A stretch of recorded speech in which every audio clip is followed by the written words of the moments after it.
سیدنا امام ابو زرع رحمۃ اللہ علیہ جب ان کو موت آنے لگی تو وہ سکرات کی حالت کیفیت میں تھے، شاگرد آس پاس بیٹھے ہوئے تھے، تو شاگردوں کو مسئلہ چونکہ علم میں تھا کہ جب مرنے والے کے پاس بیٹھو اور اس کو موت کا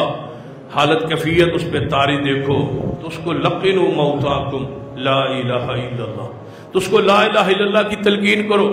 لا الہ الا اللہ پڑھو اس کے پاس، ہو سکتا ہے اس کی زبان سے آخری لمحہ یہ جاری ہو جائے۔ اور رسول اللہ کی حدیث ہے کہ من آخر کلامہ لا الہ الا اللہ دخل الجنہ، جو لا الہ الا اللہ آخری بار کہہ دے، آخری کلام اس کا یہی ہو تو اللہ تعالیٰ اس کو جنت میں داخل کر دے گا۔ تو شاگردوں نے سمجھا کہ یہ تلقین کرنی چاہیے، تو انہوں نے اس کا دور تھا، محدثین کا دور تھا، تو انہوں نے باسند حدیث پڑھنا شروع کی، کیوں یہ جو حدیث ہے کہ جو آخری کلام جس کی زبان سے لا الہ الا اللہ نکلے گا وہ جنت میں جائے، اس حدیث کے سند میں امام ابو زرع رحمۃ اللہ علیہ کا اپنا نام موجود ہے اور وہ سامنے وہی سکرات میں تھے۔ تو شاگردوں نے سند سے جب حدیث پڑھی اور استاد جی جو سامنے سکرات میں ہے جب ان کا سند میں نام آیا تو شاگرد رونے لگ گئے، اس کی بات گئی، آگے نہ پڑھ سکے، دوبارہ پڑھنا شروع کی سند، جب امام زرع پر آتے پہنچتے تو یہاں آ کے رک جاتے، سامنے وہی تو تھے۔ جب تیسری مرتبہ پڑھی نا تو جب ان کے نام پہ پہنچے تو اللہ نے امام ابو زرع کو ہوش دے دی، آپ نے اپنے نام سے آگے سند پڑھی اور رسول اللہ کی حدیث سنائی، من کان آخر کلامہ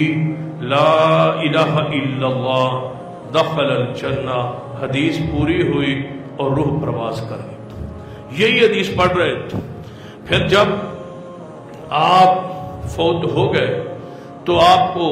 شاگردوں نے خواب میں دیکھا، تو ان کا عجیب منظر ہے کہ چوتھے آسمان پر وہ موجود ہے اور وہ فرشتوں کو جماعت کروا رہے ہیں خواب میں۔